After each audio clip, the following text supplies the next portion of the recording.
Guys, कैसे हैं आप सब। आज हम मैकेनिकल इंजीनियरिंग के प्रीवियस ईयर क्वेश्चंस को डिस्कस करेंगे। Let we start.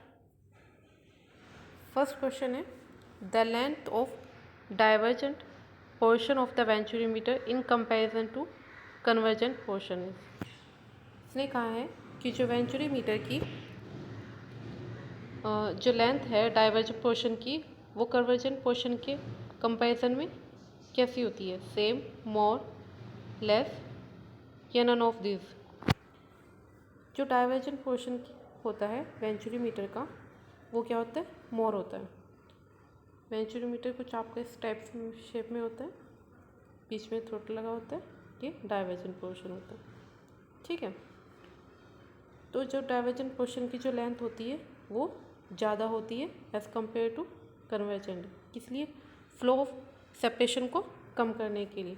अगर हम इसकी एंगल की बात करें, जो कन्वर्जेंट पोर्शन का जो एंगल होता है वो होता है 20 से 22 डिग्री के बीच, और जो डाइवर्जेंट पोर्शन का एंगल होता है वो होता है 5 से 7 डिग्री। ठीक है, तो इसका राइट आंसर हो जाएगा option number B. Next question है, डेंसिटी ऑफ वाटर किस मैक्सिमम एट, जो वाटर की जो डेंसिटी होती है वो किस पे मैक्सिमम होती है, वो होती है 4 डिग्री सेल्सियस पे। ये आप सभी को पता है। नेक्स्ट क्वेश्चन है, a metallic cube is subjected to equal stress on its all the 6 faces if sigma is the volumetric strain produce then the ratios. अब हमें किसका रेशो बताना है, स्ट्रेस अपॉन वॉल्यूमेट्रिक स्ट्रेन। ठीक है, आपको पता है जो बुल्क मोटर्स होता है उसका फॉर्मूला क्या होता है, उसको कैसे डिनोट करते हैं, क्या होता है, normal stress to volumetric strain. Normal stress to volumetric strain, इसका जो करेक्ट आंसर होगा ऑप्शन नंबर सी। अगर इलास्टिक मॉड्यूल्स की बात करें, ई या यंग मॉडुलस ऑफ इलास्टिसिटी बोलते हैं, इसका क्या कहता है, stress upon strain.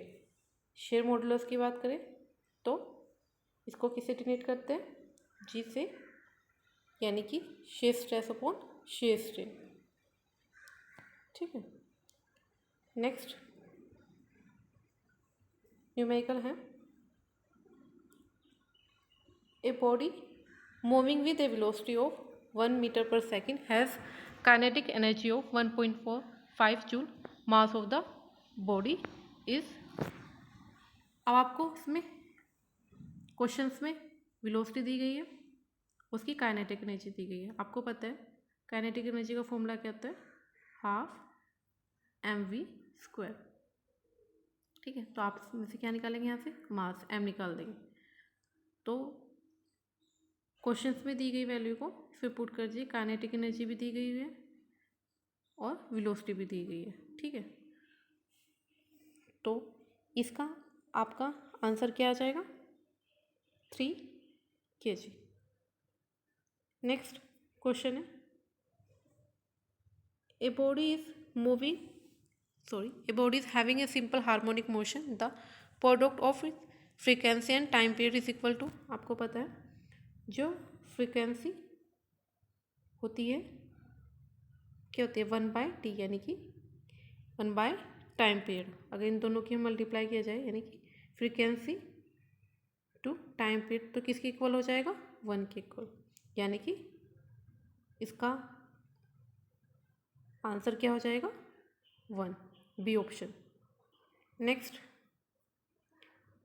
Newton law of viscosity is the relationship between, किस किस के बीच में रिलेशनशिप होता है, न्यूटन लॉ ऑफ विस्कोसिटी का होता है share stress upon rate of shear strain, shear stress and rate of share strain. ठीक, ये होता है न्यूटन लॉ ऑफ विस्कोसिटी, जो क्या होती है, इसकी डायरेक्टली प्रोपोर्शनल होती है। नेक्स्ट क्वेश्चन है, a manometer is use to measure. Manometer किसके लिए यूज़ किया जाता है, मेज़र कर, क्या मेज़र करता है, ये करता है प्रेशर। अगर हम यहाँ बात करें, होता है बैरोमीटर,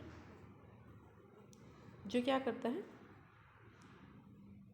एटमॉस्फेरिक प्रेशर को मेज़र करता है। ठीक है, अगर यहाँ पीसोमीटर की बात करें तो पीसोमीटर या तो लो प्रेशर या फिर वैक्यूम प्रेशर को मेज़र करता है। और मैनोमीटर प्रेशर, अगर डिफरेंशियल मैनोमीटर की बात करें तो यह करता है किन्हीं 2 पॉइंट के बीच का जो प्रेशर होता है उसको मेज़र करता है। ठीक है, तो उसका राइट आंसर हो जाएगा option number B. Next question है, in a composite bar the resultant strain produce will be. जो कंपोजिट बार होता है उसके अंदर जो रिजल्टेंट स्ट्रेन होता है वो कैसे निकालते हैं। अगर हम कंपोजिट बार की बात करें तो कंपोजिट बार के अंदर जो स्ट्रेन होता है वो अलग अलग बार का सेम होता है। जैसे इसका फर्स्ट बार का जो स्ट्रेन होता है किसके इक्वल होता है, सेकंड बार के। ठीक है, अगर हम लोड की बात करें तो लोड टोटल क्या हो जाएगा, 1 हो जाएगा, सम हो जाएगा। अब यहाँ इसने क्या पूछा है, उसका रिजल्टेंट स्ट्रेन। जो रिजल्टेंट स्ट्रेन वो क्या होगा, same as the strain produce in each bar, यानी कि करेक्ट ऑप्शन हो जाएगा उसका option number C. Next question है, hydrometer is use to determine. Hydrometer किस लिए यूज़ किया जाता है, स्पेसिफिक डेंसिटी को मेज़र करने के लिए। अगर यहाँ ये हाइग्रोमीटर की बात करें तो हाइग्रोमीटर किस लिए यूज़ किया जाता है, रिलेटिव ह्यूमिडिटी को मेज़र करने के लिए। तो उसका यहाँ पे करेक्ट ऑप्शन क्या हो जाएगा, ऑप्शन नंबर ए, यानी कि हाइड्रोमीटर किस लिए यूज़ किया जाता है, स्पेसिफिक डेंसिटी ऑफ फ्लूइड को मेज़र करने के लिए। नेक्स्ट है, a solid shaft transmit 44 kilowatt power at 700 RPS, calculate the torque produce in newton metre. तो आपको इसमें क्या निकालना है, टॉर्क निकालना है। तो आपको इसका फॉर्मूला बताएं, P बराबर 2π/NT/60। इसमें क्या निकालना है, टॉर्क, पावर आपको दी गई है, ठीक है, स्पीड आपको दी गई है, RPS में को RPM में कन्वर्ट करके, तो हमें क्या निकालना है, टॉर्क निकालना है। इसका आंसर आ जाएगा 600 न्यूटन मीटर। ठीक है, जितनी वैल्यू है ये फॉर्मूले में पुट करके आ जाए। नेक्स्ट क्वेश्चन है, stress due to change in temperature develop in a bar depend upon. जो स्ट्रेस प्रोड्यूस होती है, ठीक है, ड्यू टू टेम्परेचर के चेंज की वजह से, तो वो किसके ऊपर डिपेंड करती है, आपको पता है। इसका फॉर्मूला होता है अल्फा ई डेल्टा टी। जो थर्मल स्ट्रेस का फॉर्मूला होता है वो होता है alpha into E, young modulus of elasticity, delta T, change in temperature. तो किसके ऊपर डिपेंड करती है, कोफिशिएंट ऑफ थर्मल एक्सपेंशन, जो क्या है अल्फा, वो किसके ऊपर डिपेंड करती है, coefficient of thermal expansion alpha, Young modulus of elasticity और चेंज इन टेम्परेचर। तो करेक्ट ऑप्शन हो जाएगा option number A. Next question है, the friction between objects that are stationary is called. जो स्टेशनरी बॉडी के बीच के में जो फ्रिक्शन प्रोड्यूस होता है उसको बोलते हैं स्टैटिक फ्रिक्शन। क्या बोलते हैं, स्टैटिक फ्रिक्शन। अब इसमें रोलिंग फ्रिक्शन और काइनेटिक फ्रिक्शन, ठीक है, ये सब दिया गया है। तो आपको पता है जो स्टैटिक फ्रिक्शन होता है वो ज़्यादा होता है किससे, रोलिंग फ्रिक्शन से भी और काइनेटिक फ्रिक्शन से भी। ठीक है, इसका करेक्ट ऑप्शन होगा ऑप्शन नंबर ए। नेक्स्ट है, the ratio of longitudinal stress to hoop stress in a thin cylinder is. जो लॉन्गिट्यूडिनल स्ट्रेस होता है और हुप स्ट्रेस होता है, ठीक है, उसका फॉर्मूला क्या होता है, थिक सिलेंडर के अंदर जो हुप स्ट्रेस होती है सिग्मा एच, वो होती है PD/2T। अगर बात करें लॉन्गिट्यूडिनल स्ट्रेस की, वो होते हैं PD/2 40, ठीक है। अब किसका रेशो पूछा है, लॉन्गिट्यूडिनल टू होप स्ट्रेस, यानी कि sigma L by sigma H, यानी कि लॉन्गिट्यूडिनल टू होप स्ट्रेस। तो क्या आ जाएगा, इसको इससे से कैंसिल कर दिया जाए, ठीक है। तो क्या आ जाएगा 1/2, यानी कि इसका आंसर हो जाएगा ऑप्शन नंबर बी, हाफ, 1/2। नेक्स्ट है the distribution of stresses in a thick spherical shell are, जो थिक स्पेकल शेल होते हैं उसके अंदर जो डिस्ट्रीब्यूशन होता है स्ट्रेसेस का वो क्या होता है, क्यूबिक इन नेचर। इसका करेक्ट आंसर होगा ऑप्शन नंबर सी। नेक्स्ट है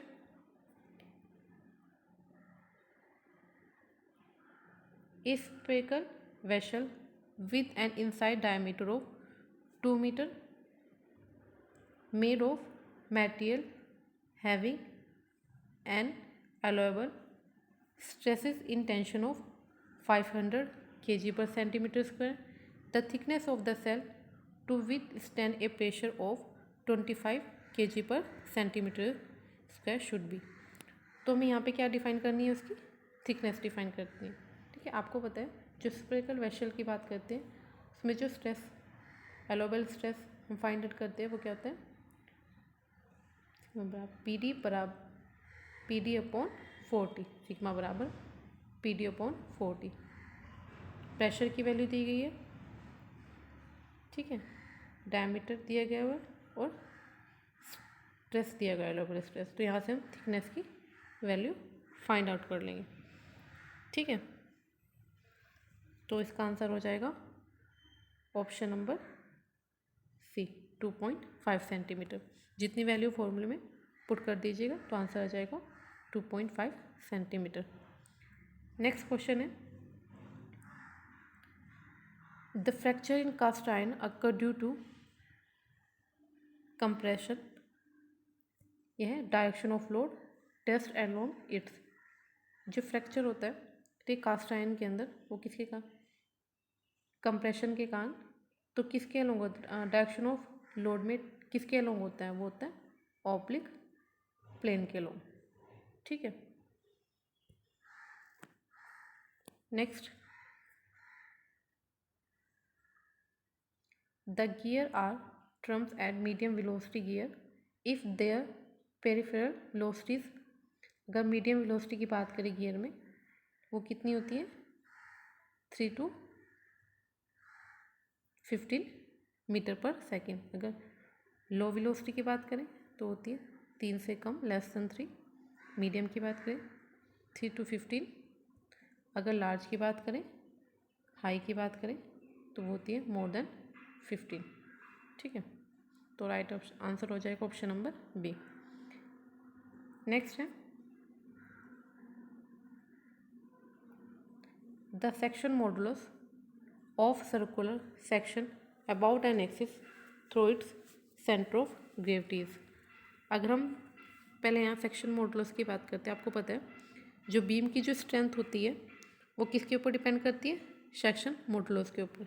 इसका फॉर्मूला होता है Z बराबर I upon Y, I moment of inertia, Y उसकी डिस्टेंस। अगर हम सर्कल के केस में बात करते हैं तो सर्कल के केस का जो मोमेंट ऑफ इनर्शिया होता है वो क्या होता है, π/64 d की पावर 4। अगर इसका सेक्शन मॉडुलस निकालना है तो क्या हो जाएगा, π/64 d की power 4 divide by y is equal to d/2। D से डी कैंसिल हो जाएगा, यहाँ क्या है 32, यानी कि इसका आंसर हो जाएगा π/32 d का क्यूब, ठीक है। तो इसका आंसर हो जाएगा ऑप्शन नंबर बी, π/32 d का क्यूब। नेक्स्ट क्वेश्चन है if power transmission A gear train consist of 12 gear is used then the motion of the drive and floor will be in the। अगर power transmission हो रहा है किन्हीं दो gear के बीच, अगर उनकी दो गियर हैं तो क्या हो जाएगा, ऑपोजिट डायरेक्शन में मूव करेंगे, ठीक है। यानी कि इवन जो गियर है उनकी डायरेक्शन क्या हो जाएगी, अपोजिट। अगर ऑड नंबर गियर है तो उनकी डायरेक्शन हो जाएगी सेम, ठीक है। तो उसमें नंबर ऑफ गियर कितने हैं, 12, यानी कि इवन है, तो उनकी डायरेक्शन क्या हो जाएगी, opposite. Option number B correct answer, opposite direction. Next है, in involute gear the normal to the involute is tangent to the. जो इन्वॉल्यूट गियर होते हैं वो किसके टेंजेंट होते हैं, बेस सर्कल के। इन्वॉल्यूट गियर में मोस्टली इंटरफ्रेंस अकर होता है, जिसके कारण क्या हो जाते हैं, वीक होते हैं, लेकिन में जो प्रेशर एंगल है वो क्या होता है, सेम रहता है, ठीक है। इसका आंसर हो जाएगा ऑप्शन नंबर बी, यानी कि बेस सर्कल। नेक्स्ट है, to transmit power from one rotating shaft to the another whose axis are neither parallel nor intersecting। जो रोटेटिंग शाफ्ट के बीच में जो पावर ट्रांसमिट करते हैं, अगर उनकी इस एक्सिस क्या है, ना तो पैरेलल है ना ही इंटरसेक्टिंग है, तो कौन से टाइप का गियर यूज़ किया जाएगा, तो होगा option number D, worm gear. अगर इसमें एक्सिस के अकॉर्डिंग टाइप्स ऑफ गियर की बात करें तो 3 टाइप के होते हैं, जिनकी एक्सिस क्या होती है, parallel, second perpendicular, third not parallel and not intersecting. अगर पैरेलल की बात करें, जिनकी एक्सिस पैरेलल होती है वो कौन से, स्पर गियर होते हैं और हेलिकल गियर होते हैं। इंटरसेक्टिंग की बात करें तो होता है बेवल गियर, ठीक है, जिनकी जो एक्सिस होती है वो क्या होती है, परपेंडिकुलर होती है। Neither parallel and non intersecting की बात करें तो वो हो जाएगा वोम गियर, ठीक है। तो उसका करेक्ट आंसर हो जाएगा option number D, worm gear. Next है, quality of material withstand under impact load. किस प्रॉपर्टीज में जो क्वालिटी ऑफ मटेरियल की है वो इम्पैक्ट लोड को अंडरस्टैंड करती है, वो होती है टफनेस। टफनेस क्या करती है, इम्पैक्ट लोड को स्टैंड करती है, ऑप्शन नंबर डी। नेक्स्ट है, if gear and pinion both are made of same material then load transmitting capacity is decided by. अगर गियर पिनियन दोनों सेम मटेरियल के बने हुए हैं तो जो लोड ट्रांसमिटिंग कैपेसिटी वो किसके ऊपर डिसाइड करती है, तो वो करती है किसके ऊपर, गियर के ऊपर, option number A is correct answer. Next है, throw of cam is the maximum distance of follower from. इसका राइट आंसर होगा option number A, base circle. जो कैम होती है वो क्या करती है, रोटेटिंग मोशन रखती है। जो फ्लावर होता है वो क्या होता है, ऑसिलेटिंग या रेसिप्रोकेटिंग मोशन रखता है, ठीक है। अगर हम कैम की बात करें, ये आपका रोलर फ्लावर है, ठीक है, और